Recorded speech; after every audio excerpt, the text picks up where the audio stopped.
Hello everyone, welcome back to a new video. I'm Carl here at carlstaceyguitartuiton, and today we're going to talk about something a little bit different, okay? And as you can see by the title down below, of course, and I only pointed up, but we're looking down for that, aren't we really? This is about what most guitar lessons don't teach you but should.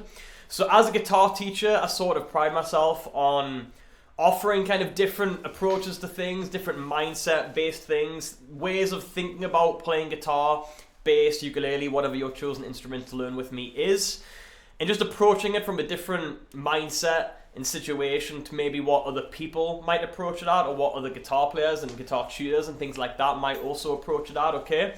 And that, plain and simple, is, okay, obviously, when you come to me for guitar lessons, as much as when you go to anyone else for guitar lessons, of course you're going to learn all the practical stuff, right?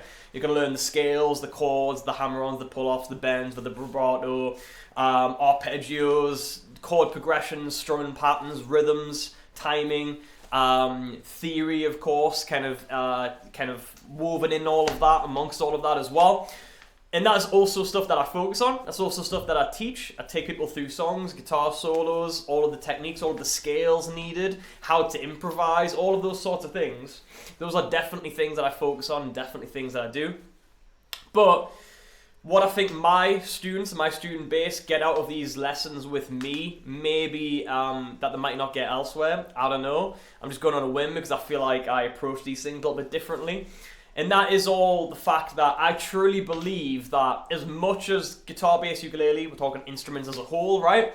As much as they are practical things, something that you hold, you sit there, you play it, you stand up, you play it, you get on a stage, you play it, things like that, alright? These are all practical things, of course, okay? There's no ifs and buts and questions about that, that's for sure.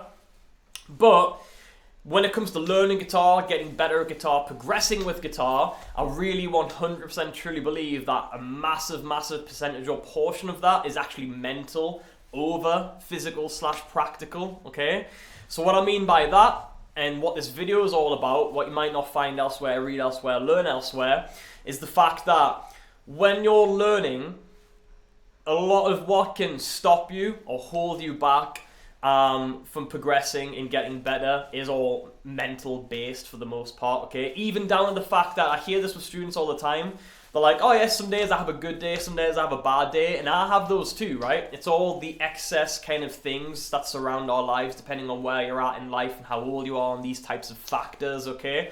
Obviously I would approach with a teenager versus an adult a little bit differently, kind of contextually in this explanation here. This is more of a broad explanation, more of a general explanation. So to get a little bit more nitty and gritty into that for a moment as well, what I mean by that is little things. Say practice, for one, let's start there, okay? When you're practicing, if you're sitting down to practice in a chaotic environment, so that could be you've just got home from work, you haven't eaten, you haven't drank, you're in a weird mental state because you're stressed about this, that, and the other. Could be family related, could be work related, could be school related, etc. The list goes on, right? It's life as a general. Or if you sit down in an environment where there's loads of people around, maybe you've got kids or other family and there's just lots of noise, distractions, chaos, etc. It could be mental or physical chaos is what I'm trying to talk about here. That is massively going to affect your mental state and your mood. So when you try to practice physically and mentally, you're going to be a lot more worse off than you could be, all right? So I always stress and promote that creating a healthy, happy, peaceful, calm environment to learn and practice in as much as you are able to. Again, going back to different contexts and situations, right?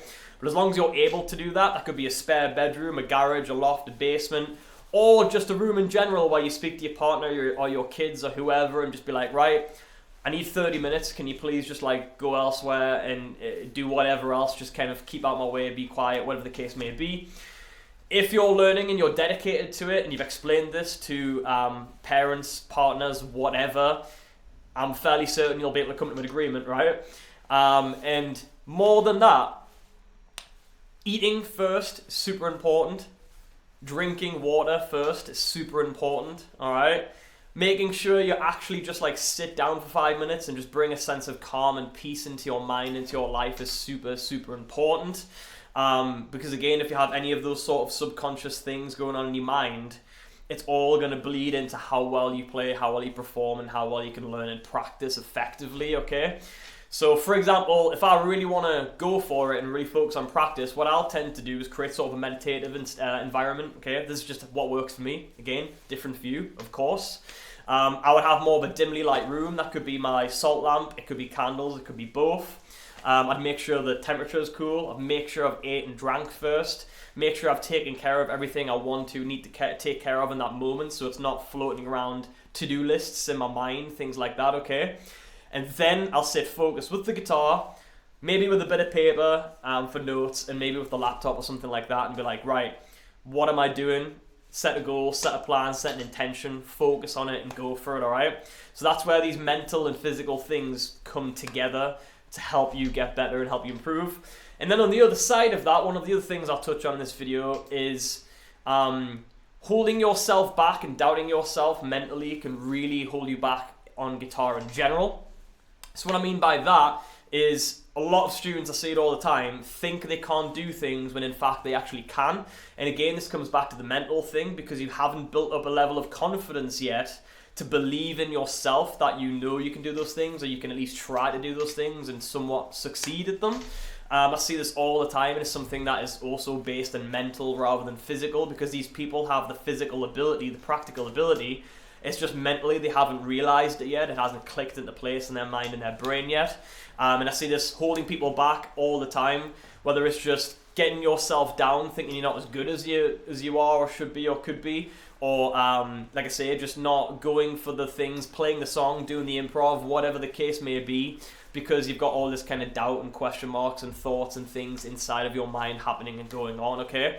So that's the two things I wanted to kind of address and talk about in this video here today, and just to bring to light and shine a light on the fact that a lot of learning guitar, playing guitar, and progressing with guitar is physical as well as it is, mental as well as it is physical and practical, alright? Let me know any thoughts or questions down below, we'll chat it out. Either way, thank you very much for watching, and I'll see you in the next video.